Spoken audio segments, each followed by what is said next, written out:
Live from KSAT 12. The 6 o'clock news starts right now. An interview that quickly turned hostile today. Former President Donald Trump appeared in Chicago for a Q&A session at this year's National Association of Black Journalists convention. At one point, the former president even falsely questioning Vice President Kamala Harris's race. KSAT's Zaria Oates inside the room for that Q&A session. She's a member of NABJ and joined us now live from Chicago. And Zaria, you could feel the tension watching the live stream. So what was it like to be in that room, and what did you hear from others who were there too? I mean, Steve, Myra, tensions were really high, but somehow they were still lower than expected, even leading up to today's day at the convention where former President Donald Trump was in that Q&A. We saw a lot of outrage on X, on Facebook, on Instagram from both NABJ members and non-members, including one of the co-chairs of NABJ's 2024 Chicago convention stepping down. We saw a lot of tension coming into this. And then today, I mean, it kind of died down just a little bit. We saw a lot of boos, a lot of yelling and disagreement, but we also saw a few cheers from the crowd. We saw a little bit of both sides of things, something that maybe we didn't expect coming in. But take a listen to what some of the journalists had to say after hearing what the former president answered to some of those journalist questions today. Very expectedly, it got heated, but I think that there were other points that were fairly calm, and I think it overall it went fairly well. I mean, I think that they asked a lot of good questions. The presidential candidate answered some of them, and I think that was all to be expected. I mean, as a college student, HBCU student, I would have hoped to hear more just from anyone. I mean, everybody's kind of trying to understand what the political landscape looks like right now, especially the younger generation. And so I would have just wanted to hear more.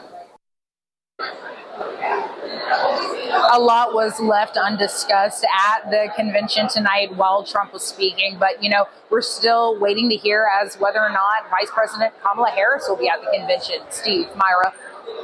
Yeah, Zaria, after all of that tension, this entire interview was cut short. It was supposed to go even longer, and we understand that some of the moderators there wanted to ask Donald Trump about Project 2025. Can you talk about that moment that things got cut off and what happened with those questions they wanted to get out there? Yeah, Ms. Faulkner from Fox News, she was trying to ask about Project 2025 and former President Donald Trump's plans with Project 2025. We couldn't exactly hear the entire question because this was cut short by ABC reporter Rachel Scott. She said that it was for timing, but we did all see kind of a little bit of tension going on between former President Donald Trump and all of the panelists up there today because he wasn't answering all of the questions quite like some people may have hoped he would have answered them. And I think that there was a lot left unknown about the questions that were asked. So I'm sure that they weren't sure whether or not Project 2025 questions were going to be answered tonight. But a lot of people that I spoke with afterwards, journalists, people who aren't part of NABJ, really wanted to hear about Project 2025. Myra, Steve. Yeah, and it seemed like Rachel Scott said the Trump team was who ended that interview. Is that correct? You know, we're not 100% sure. We don't have that confirmed at this time because it was informed to us that this was ended because of a timing issue. We do know that they started pretty late into when they were supposed to start this Q&A. So it's still kind of up in the air as to exactly why it ended when it did. But it seemed to end cordially, or at least as cordially as it could. Everybody shook hands and made their way off the stage. So, I mean, tensions were high to start, but I think we ended on at least as level of a playing field as we could have. Zaria Oates, live in Chicago. Thank you, Zaria. All right, just breaking within the last hour, the man that orchestrated al-Qaeda's September 11th attack on America has pleaded guilty to that crime. The Department of Defense says Khalid Sheikh Mohammed and 2 other accomplices will enter those guilty pleas in Guantanamo Bay within the next week. The prosecution of the 3 men began 16 years ago. The Pentagon has not released the formal details of the deal, but the New York Times is reporting the death penalty is no longer in the picture. Now to an environmental concern in Bandera. Landowners there accuse a solar company of putting their health and lives in jeopardy. For months now, KSAT Investigates has followed the battle between property owners and that solar company to block the construction of a solar farm. In this latest legal challenge, a judge could make a decision as soon as tomorrow. Our Daniela Ibarra tells us landowners say the damage done is irreversible. This is what ranchers pray for, but what Andrew Boger believes the rain is carrying is what he's dreaded. It's a pretty horrific event to watch. Boger hoped this sprawling Bandera property would be his oasis. He says the Rio Lago solar farm being worked on next door destroyed the peace. Just the magnitude of what it's going to do to our lives over the next couple years. In just the last few months, landowners, including Boger, have asked the judge for help. Back in March, Judge Pat McGuire signed a temporary injunction preventing Pine Gate Renewables LLC from moving forward with construction. Summertime thunderstorms brought in a downpour of new legal issues. It filled the tanks with that contaminant and it killed all of our aquatic life, our turtles. And at the end of the day, we're contaminated. And they will continue to deny it. They will continue to say they've done everything that they could have, and they haven't. It's why Boger and other landowners are once again asking for the court's help. These are people's houses. These are people's lives. Attorney Jen Rosenblatt represents the landowners. Why did you guys have to come to court today? Because they have failed and refused to do anything. We have tried to get them to do testing. They won't. We have tried to show them the flow of the water. They have ignored it.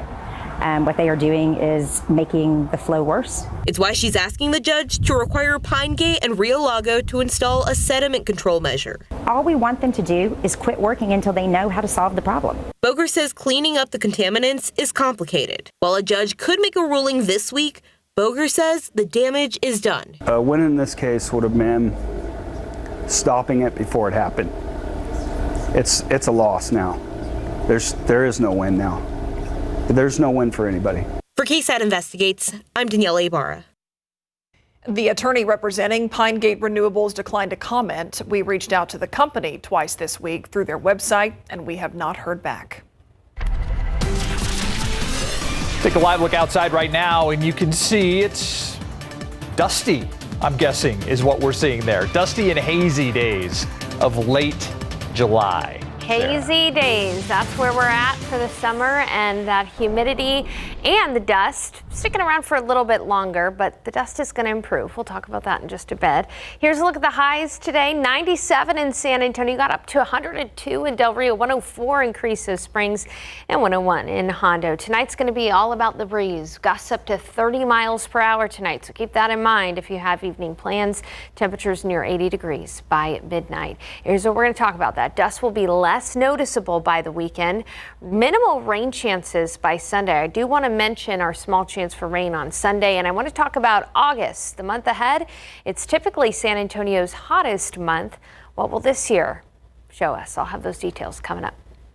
All right, thank you, Sarah. We'll see you in just a bit. Thank you. Let's take a look at traffic out there right now. This is 410 at Fredericksburg. Traffic is heavy, but it's not incredibly backed up. It is moving, just a little bit slow going here at 410 in Fredericksburg. A believer that all mankind was endowed with human rights and deserving of dignity before and after death. Eduardo Eli Canales went beyond just believing that. He worked tirelessly to see that migrants received it. Today, word began spreading that Canales passed away from pancreatic cancer. He was an intricate part of the South Texas Human Rights Center in Falfurrias. The center confirming to us that Canales died this morning at his home in Corpus Christi. He was both the founder and the director of that center. Canales spent his time in the office, but many of us recall seeing mostly where his actions made an immediate impact, physically out along the border. Back in 2018, I traveled to Brooks County, Texas, where there was a spike in the number of migrants dying from heat and thirst while crossing the border. He and other volunteers would fill gallon jugs with water and place them inside giant blue buckets along the trail. Flags showed them where migrants could get some of that water. He told us he wanted to save lives. He did. Eddie Canales was 76 years old. Well, it was a packed day at the Bexar County Courthouse. We're going to start with the trial of Alexander Castro. He's accused in a deadly car wreck that killed a woman in 2022. And today, a jury watched police body camera footage of that crash scene moments after it happened. As Erica Hernandez reports, the jury could hear Castro blaming the victim for that crash.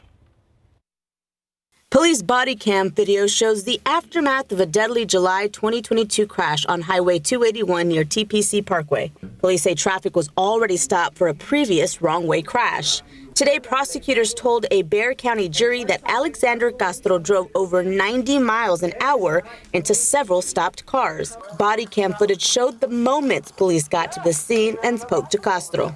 Yeah, I had my brakes and everybody stopped and I couldn't stop the time, bro.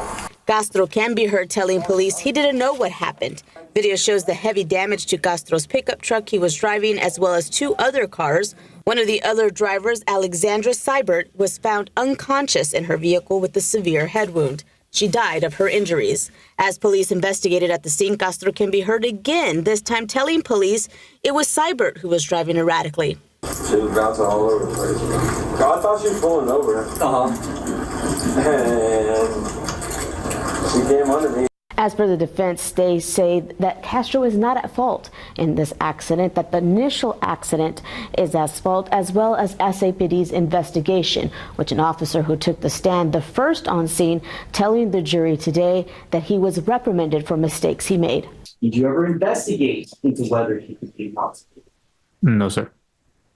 And was that one of the reasons why you were disciplined due to the secondary car accident? Yes, sir. If Castro is found guilty, he faces up to 20 years in prison. Erica Hernandez, KSAT 12 News. Also taking a plea deal today, Isaac Estrada. Estrada initially charged with the capital murder of 22-year-old Courtney Phillips back in 2015. Phillips found stabbed to death in a home not far from Goliad Road and Pecan Valley Drive. Estrada, on the run from police for 8 years, was arrested in Eagle Pass last year. Today, he pleaded no contest to the lesser charge of murder and sentenced to 35 years in prison. He's eligible for parole after serving half of his time. As families set aside money for back to school, KSAT Explains is taking a look at money within schools. How are public schools paid for? It's really a equal share on behalf of the state of Texas as well as the local taxation or property taxpayers. But property taxes paid within a local school district don't always stay within that district. That's thanks to a lawsuit filed by Edgewood ISD that revolutionized Texas school funding. KSAT Explains is coming up at 6:30. Giving them their voice back. That's what a resource at Haven for Hope is doing for victims of domestic violence every day. Coming up, KSAT shows us which organization has their own office inside the homeless shelter.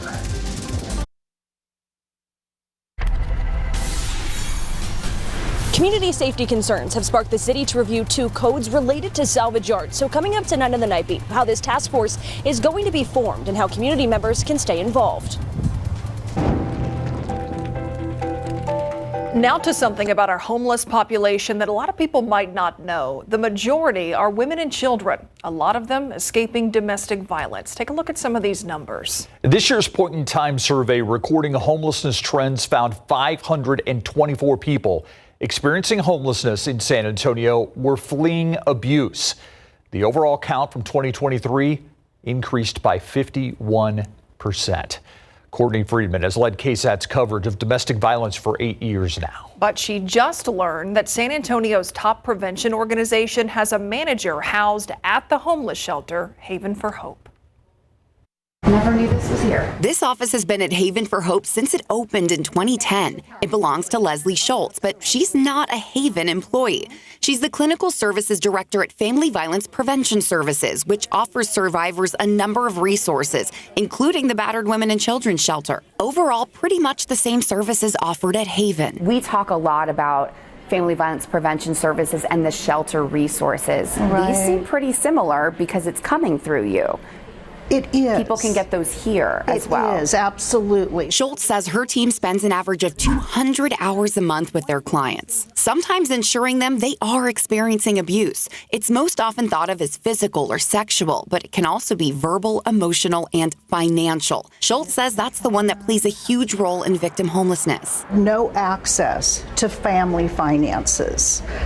Even if they were employed, it was required that they gave their paycheck endorsed to their offender. When a client is ready to be fully enrolled here at the intake center, they're given these forms. And at the very top of the form, you're able to check if you're fleeing domestic violence. Those families are led to Schultz. They get counseling, a case manager, employment classes, plus domestic violence survivors are placed at the top of the list for rapid rehousing. This is not a woman comes in with one kid maybe. These families have 5 kids, 6 kids. If someone is forced to continue to become pregnant, have children, level of dependency upon offender spikes. If the abuser finds the family at Haven or they prefer it, they can be transferred to the Battered Women and Children's Shelter with those same resources. We're giving them their voice back, their autonomy, their empowerment. Courtney Friedman, KSAT 12 News. Talked to so many people in the homeless specials I did, so many women who were afraid their abuser would find them. So they would just try to disappear into the street, disappear into different areas. But there is help out there. If you or someone you know is in an abusive situation, there are so many resources out there for victims of domestic violence. Scan this QR code or visit our website, ksat.com/domestic violence. Let's take a look outside once again this evening. We got that dust off in the distance, kind of blocking out downtown. And Sarah, August is almost here. What's that got in store for us? Just a couple more hours before August turns around the corner, and it is going to be, well, at least a little warmer than average for the month of August. I do want to show you outside right now, as we just saw. If you do have KSAT Connect on your phone, all you got to do is look up KSAT Connect. Make sure to take a picture of the sunset because it is expected to be a little bit more orange tonight with that haze on the horizon from Saharan dust. Outside right now in San Antonio, we're looking at 95, but it still feels like 100. New Braunfels 93, feeling like 100. Take a look at the winds though. Winds are sustained from the southeast at about 20 miles per hour. It is breezy. Those southeast winds bringing in that Gulf of Mexico moisture and bringing in that Saharan dust right now. As we take a look across the nation, can you see a very clear clockwise motion of the rain and the clouds? That's because that's where our heat high is. High pressure system keeping things toasty, also directing our winds around from the south and from the east. That's what's allowing for that dust to continue to move across San Antonio, South Texas. But here's the thing, this is the densest plume. That plume is going to be thinning out in the coming days as that high pressure system continues to move on off to the north and to the west. So the plume is densest right now, but in the coming days, we're slowly going to start to see that Saharan dust plume thin out. Tomorrow, you'll still notice a haze on the horizon and some minor allergy issues. The good news is air quality, although it's unhealthy right now for those who have asthma, air quality is expected to improve tomorrow. Here's a dust fact. That dust has a point. It's nutrient rich and it actually fertilizes algae and plankton over the ocean and it helps the Amazon rainforest. This happens every year in waves. All right, July was good to us. We saw more than 4 inches of rain, which is almost 2 inches above average for the month. And so far for the year, we're in a rain surplus. Pretty nice to see that here in San Antonio. But as we look ahead to August, this is what I want you to focus on. We are expected to be warmer than average. That's what all this red color means, is that we're going to be warmer than average for the month of August. Not necessarily extremely hotter than average, but just warmer than average. So the question is, what's average for August? Well, we start the month with an average high temperature of 97, and by the end of the month, our average high is 94. So we can expect temperatures at least a couple of degrees warmer than that. And as for rainfall goes, we usually see a little bit more than 2 inches of rain for the month of August. We'll keep you posted, but for tomorrow, no rain for us. 75 degrees in the morning, 89 by the lunch hour, mostly sunny and a bit hazy. And then 97 for the high, feeling like 105 in San Antonio because of the humidity. Neighborhood feels like temperatures 102 in Rio Medina, 102 in Castroville, 104 in Seguin. That heat high will be with us for the next couple of days, but it is going to move a little bit off to the north and to the west and allow for an isolated shower or two by Sunday evening. We'll talk a little bit more in depth about our rain chances on Sunday coming up in a bit, and I want to take a check of the tropics as well. Okay, we'll see you then. Thanks, Sarah. All right, there were moments last year where this guy flashed, and you were like, maybe he could be an important part of this offense. We're talking about Deuce Vaughn and the Dallas Cowboys, Larry. Yeah, and this year, I mean, I think he's got even more of an uphill battle to make the final 53-man roster. The Cowboys currently have 8 backs in the running back room, and Deuce is definitely fighting for a spot. Mary Rominger has more. And UTSA football, they opened up fall camp today. Coming up.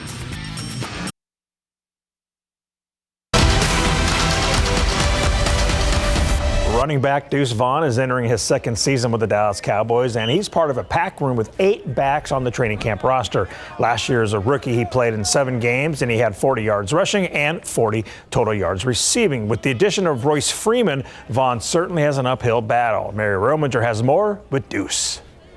Yes, Deuce Vaughn, even though he didn't see much action as a rookie, the 5'6" running back is still a favorite amongst the Dallas Cowboys fan base. Right now at training camp, Vaughn is hoping to carve out a role to make the 53-man roster. And along the way, he continues to inspire athletes just like him. Getting DMs, meeting kids and people that might have been of my stature and hearing their stories and how they still play the game because of me, it's huge. One of the reasons why I do it.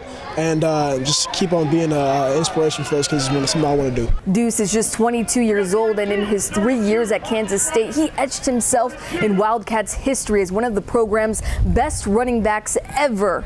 He's surrounded by veteran talent in the Cowboys running back room, and he's soaking in all of the knowledge from guys like Ezekiel Elliott. A lot of experience in that backfield, and for a guy like myself, I'm trying to learn every single day from those guys, and also be like a beacon of a young guy in the room as well. And of course, it's friendly competition every single day. We understand that we're out here to try and make this team, but every single day we're trying to help each other get better, because at the end of the day, we're trying to come here and compete and play football and do that to the best of our abilities. And we do a really good job of pinballing off each other with that. Vaughn has an uphill climb ahead. We'll see how the chips fall as training camp progresses for Deuce. From Oxnard, California, Mary Rominger, KSAT 12 Sports. Larry, back to you. Thank you, Mary. Back here in town, the UTSA Roadrunners had their first practice of fall camp this morning. Head coach Jeff Traylor is entering his 20th season as a head coach and his 5th season with the Roadrunners. Now, they're going to look a little different this season with the addition of transfer portal talent like former Oregon defensive lineman and Judson alum Johnny Bowens III. A lot of players have decided that UTSA is where they want to call home, and senior safety Ken Robinson shared what he thinks attracted those players to come back to San Antonio. A lot of players looked at UTSA and saw what type of defense that we are and how fun it can be to play with them. So it just attracts a lot more talent, and I'm happy for that. Now we just have to get that talent to get in line with our culture that we've aligned for the past 5 years. And once we get to do that, I mean, the sky can be the limit for us. And Texas State football kicked off fall camp today in San Marcos. The Bobcats won 8-5 last season while earning their first bowl victory. Head coach G.J. Kinney was impressed with the first day of fall practice. I really thought it was a really good first day. So I told the guys out there, probably the best, first day that I've had as a head coach, probably because it's, consecutive years in the same place. Same for the coaches. The coaches know kind of what I'm thinking. The players, for the most part, kind of know how we do things. So I thought today was a really good day. We were healthy. It wasn't sloppy. We weren't slopping around and on the ground, and we stayed up. That's something that, we've continued to preach. Yeah, we don't got time for slopping around. Yeah, we weren't slopping around out there. Come on, it's business time. Thanks, Larry. Coming up next, KSAT explains how public schools are funded in Texas. Stay with us.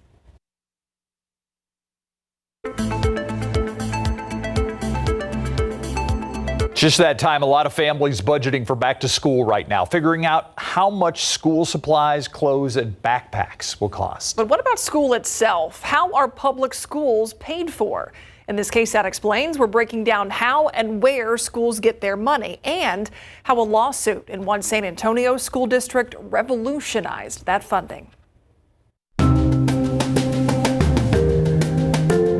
This lesson is a little bit math. It is complicated. It's a very complicated system. And a little bit history. I was there. I can tell you exactly what happened. We'll start here. How Texas public schools are funded. It's really a equal share on behalf of the state of Texas as well as the local taxation or property taxpayers. Public schools get money from the state and from local property owners through property tax. Each has its own formula.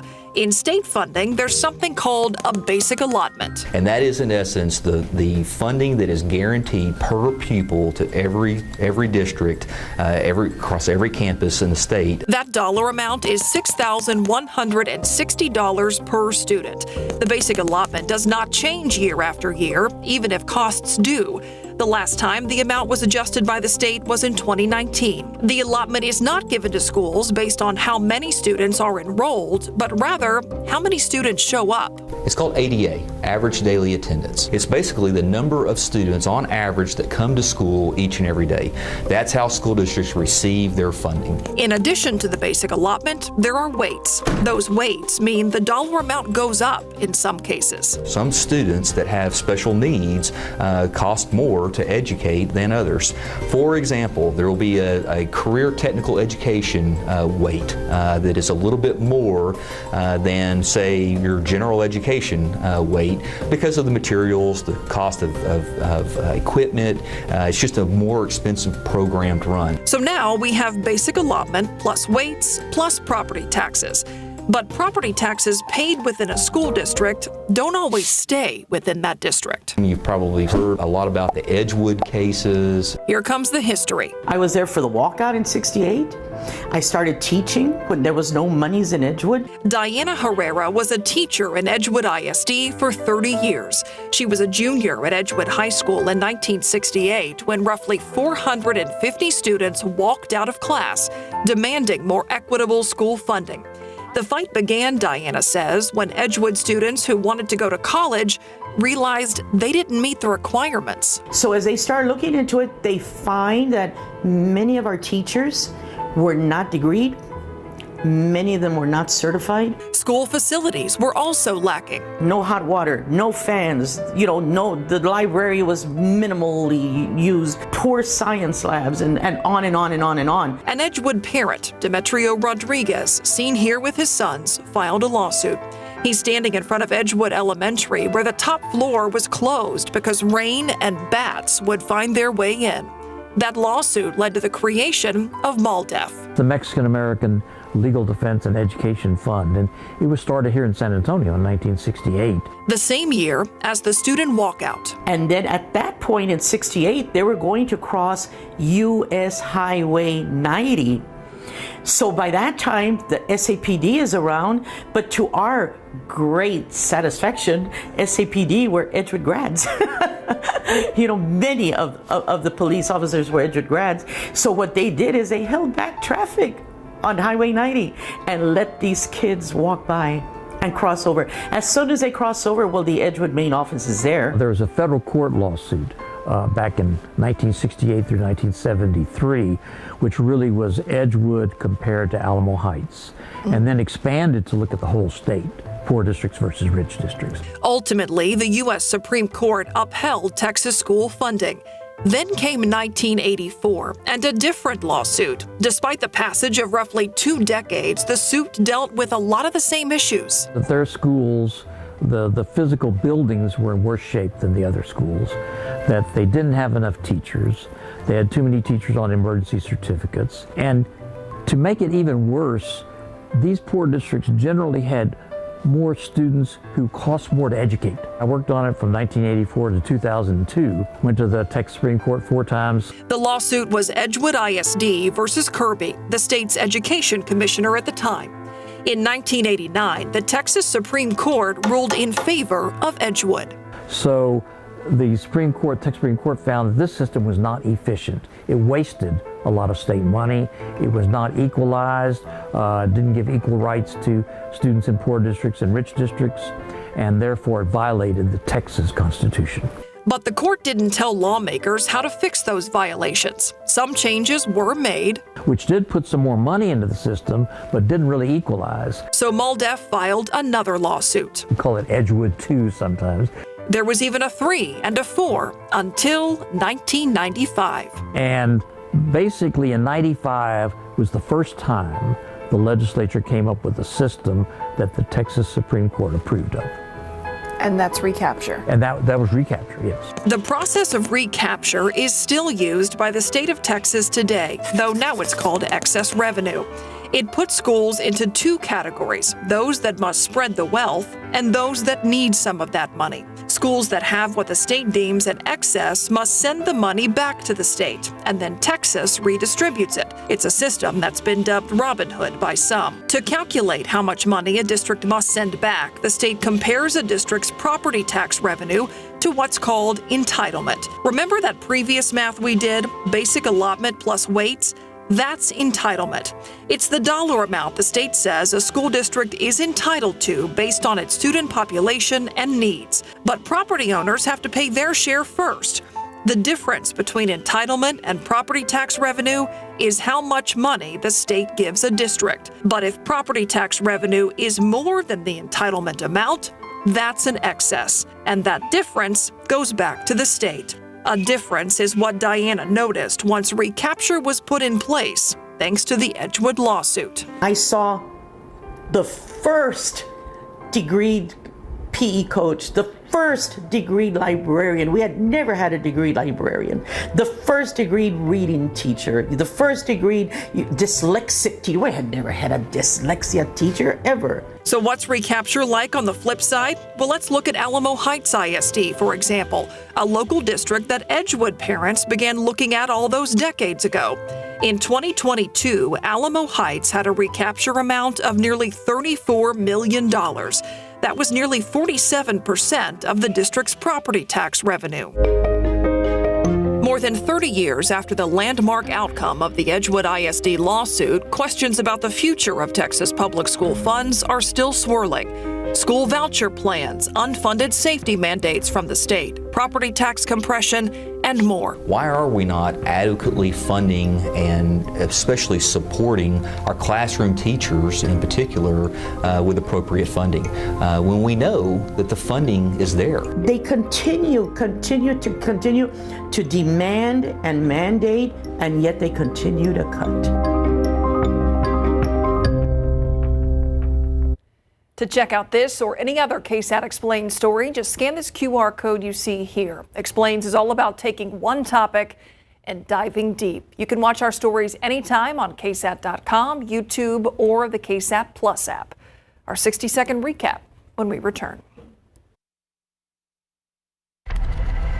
The Federal Reserve says there's progress being made to reduce inflation to their 2% target. It's a sign the central bank is inching closer toward cutting its key interest rates for the first time in 4 years, which, according to the Fed Chair Jerome Powell, could happen as soon as September. Boeing's found its newest CEO as it reports an operating loss of $1.4 billion in the second quarter. Kelly Ortberg will replace retiring CEO Dave Calhoun August 8th. Calhoun had been under massive scrutiny for the company's safety and quality of its planes. Ortberg has an engineering background, which could encourage some staffers who've been worried that Boeing is focused on money more than engineering quality. And check your fridge. Boar's Head is recalling 7 million more pounds of meat linked to a listeria outbreak, less than a week after recalling 200 pounds of ready-to-eat product. The recalled products have sell-by dates from July 29th through October 17th. If you have any of these, throw them out or you can return them to the store for a refund. I knew last week when we were enjoying the cooler temperatures and the nice rainy days that we were going to get heat. that was going to change at some point. It is here right now. Yeah, and take a look there. You can see we've got the makings of a pretty nice sunset.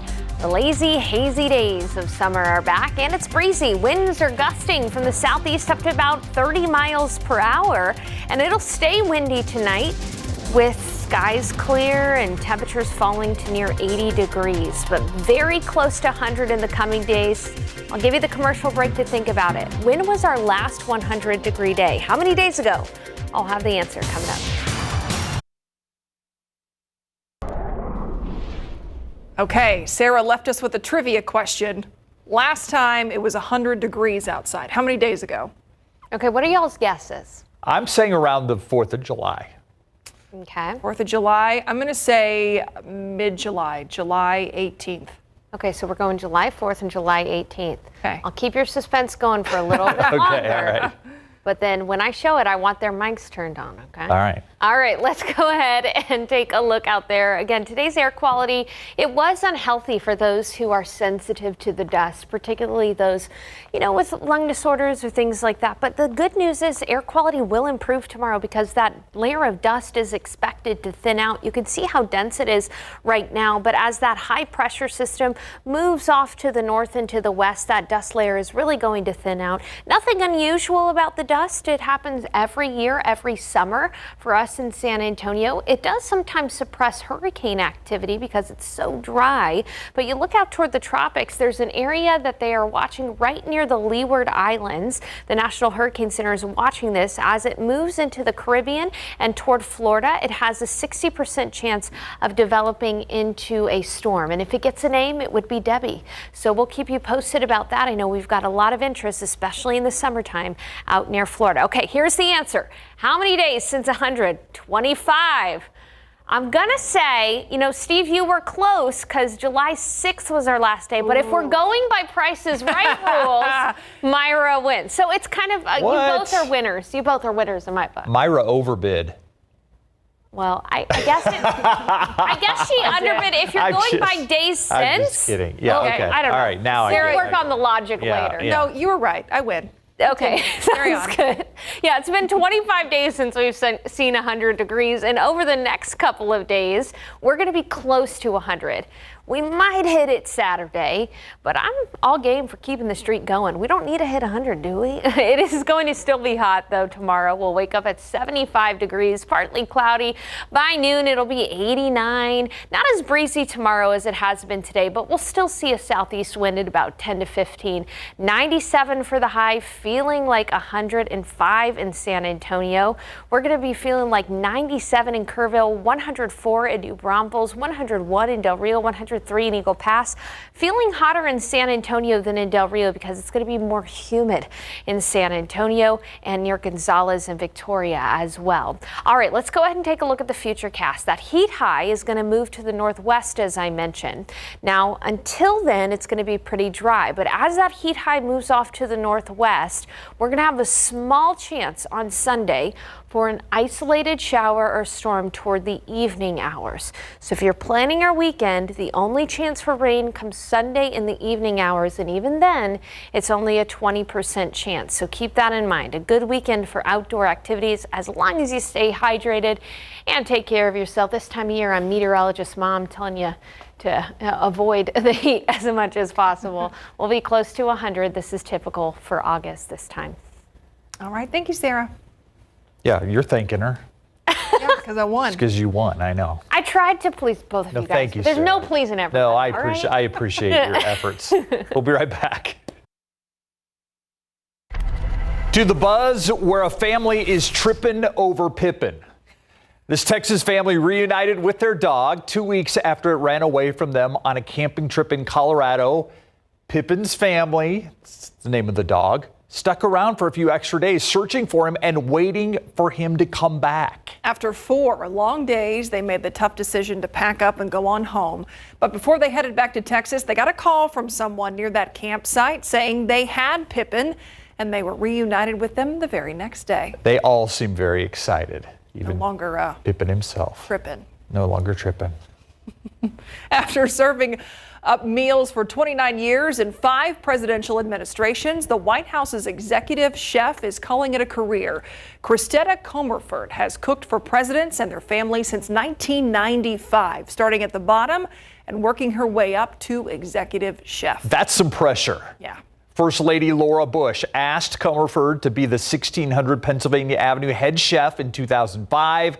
She hasn't looked back since. She broke several boundaries along the way, the first woman and person of color to hold the top chef job at the White House. Job well done. Yes, chef. Job well done. Yeah. You doing your That's my the bear? The bear. Yes, yes. Yes, chef. Yeah. Yes, chef. We'll be right back. Yes, chef. That is all our time here on the News at 6. Thanks so much for watching. See you on the Night Beat at 10.